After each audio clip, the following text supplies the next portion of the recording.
최근 중국에서 화제가 된 영상입니다. 손짓 한 번에 얼굴이 순식간에 바뀝니다.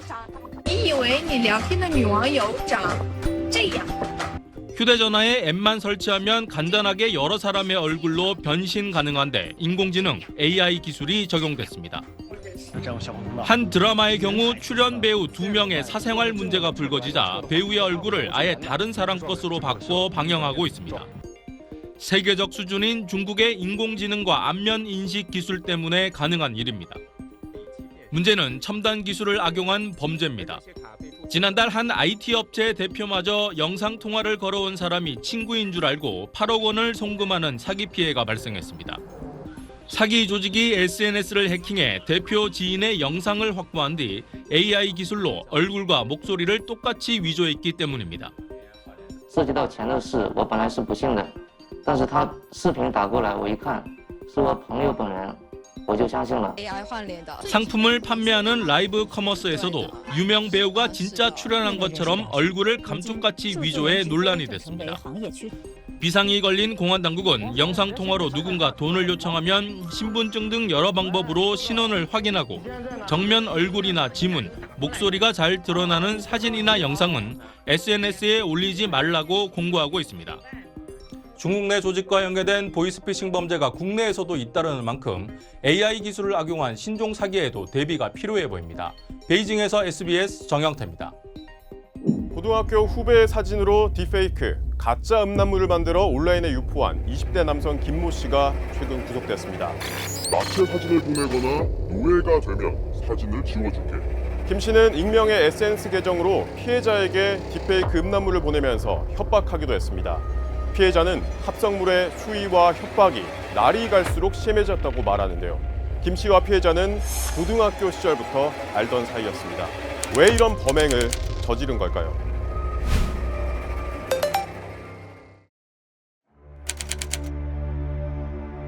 범행 공간이 트위터와 인스타그램, 텔레그램 등 SNS였던 것이 문제였습니다.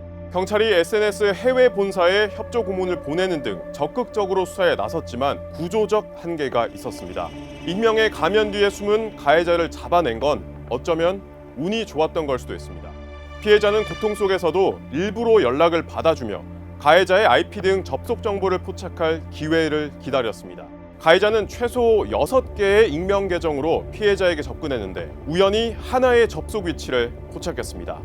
접속 정보를 바탕으로 가해자를 추궁한 결과 9개월 만에 모습을 드러낸 범인은 피해자의 고등학교 선배였습니다. 정체가 드러난 김 씨, 이렇게 말합니다. 피해자가 협박당할 때 영웅처럼 나타나 해결할 생각이었다. 자신이 아닌 척 나타나 도와주면서 피해자의 호감을 사려고 했다는 건데요. 피해자의 연락처까지 이미 알고 있었는데 굳이 범죄까지 저질렀어야 했나? 납득이 되지 않는 변명입니다.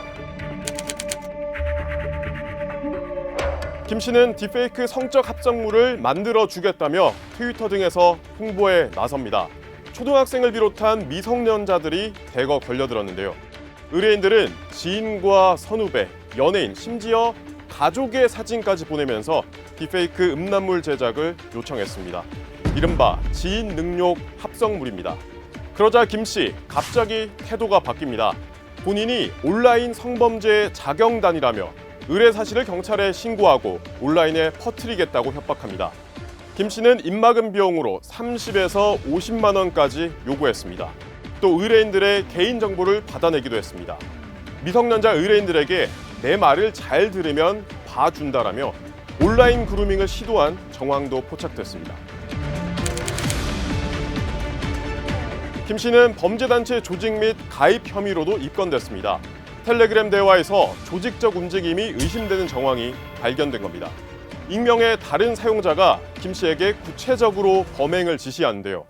김 씨가 딥페이크 합성물을 미끼로 의뢰인들의 전화번호를 확보하면 다른 조직원이 나서 협박하고 개인정보를 뜯어낸 뒤 하부 조직원으로 끌어들이는 식입니다. 이렇게 조직을 키워 돈을 벌거나 추가 성범죄를 계획했던 것으로 의심됩니다. 하지만 이들이 조직적으로 어떤 범죄를 저질렀는지는 아직 구체적으로 드러나지 않았습니다. 경찰이 김 씨의 신병을 확보한 만큼 이 부분에 대한 수사도 빠르게 진행될 것으로 보입니다. 또 앞서 김 씨의 휴대전화와 데스크톱 등을 확보해 포렌식을 맡겼는데 여기에서 또 다른 범죄 정황이 나올지도 주목됩니다. 20대 남성 김모 씨가 신원미상의 인물 A와 텔레그램에서 나눈 대화입니다. A는 자신이 설계한 범행 구조를 설명하며 가담자들을 유인할 방법을 제시합니다.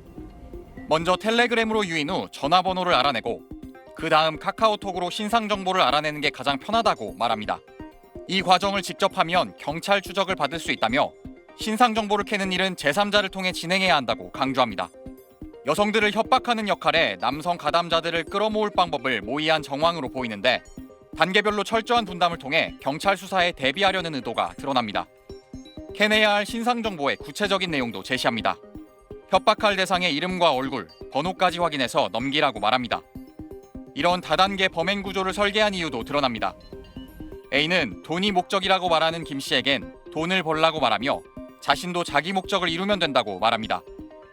금전적 이득 외에 다른 목적이 있다는 건데 하부 조직을 꾸려 박사방처럼 성착취물을 확보하려는 의도로 의심되는 대목입니다.